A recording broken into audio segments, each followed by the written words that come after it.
Guys, আজকে আমরা কথা বলবো এখনকার সব থেকে আলোচিত মুভি রঘু ডাকাতকে নিয়ে। Hey guys, welcome back to my channel.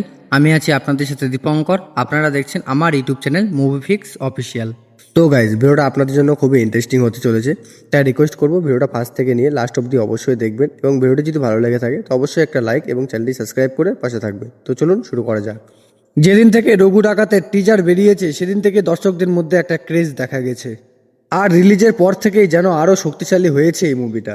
Raghu ডাকাত মুভিটা আজ পর্যন্ত 56 দিন কমপ্লিট করেছে। আজকের দিনে দাঁড়িয়ে এটা যে একটা বিশাল পাওয়া সেটা বলাই যায়, কারণ বর্তমান সময়ে কোনো টলিউড মুভি 50 দিন ধরে হলে টিকে থাকা মানেই দর্শকদের ভালোবাসা। ছবিটা নিয়ে দর্শকদের রেসপন্স খুবই বাড়ছে। শো সংখ্যা কমলেও যেসব হলে চলছে সেখানে হাউসফুল শো দেখা যাচ্ছে। তো গাইস, এখন আসা যাক বক্স অফিস কালেকশনের দিকে। এই মুভিটা আজ পর্যন্ত 56 দিন কমপ্লিট করে ফেলেছে। তো ডে 56তে এসে এই মুভিটা কত টাকা বক্স অফিস কালেকশন করলো।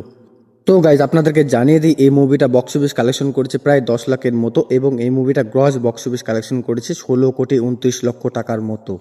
রঘু ডাকাত শুধু একটা সিনেমা না, এটা অনেক মানুষের কাছে একটা ভয়েস, একটা ফাইট আর নিজের জীবনের বাস্তবতার সাথে একটা গল্প। দর্শকরা বলছেন এই মুভি দেখে মনে হয়েছে যেন নিজের জীবনের একটা অংশ পর্দায় দেখেছি। আরও আবার মনে হয়েছে এমন গল্প বেশি বানানো উচিত। তো গাইস, এটাই ছিল রঘু ডাকাত মুভির সম্পূর্ণ আপডেট। কতদিন হলো আর কত টাকা আয় করলো সবকিছু মিলিয়ে এটা একটা পাওয়ারফুল রিপোর্ট। তোমরা যদি মুভিটা দেখে থাকো অবশ্যই নিচের কমেন্টে জানাতে ভুলবে না। আর রঘু ডাকাত মুভি নিয়ে তোমাদের কি মতামত অবশ্যই নিচের কমেন্টে জানাতে ভুলবে না। আর ভিডিও ভালো লাগলে লাইক, কমেন্ট, শেয়ার এবং চ্যানেলটি সাবস্ক্রাইব করতে ভুলিও না। আরে কি করছো, সাবস্ক্রাইব তো করে দাও। এখানে সম্পূর্ণ আপডেট, তোমরা টলিউডের যে কোনো আপডেট এখানেই পাবে। Thanks for watching, see you in the next video. ধন্যবাদ।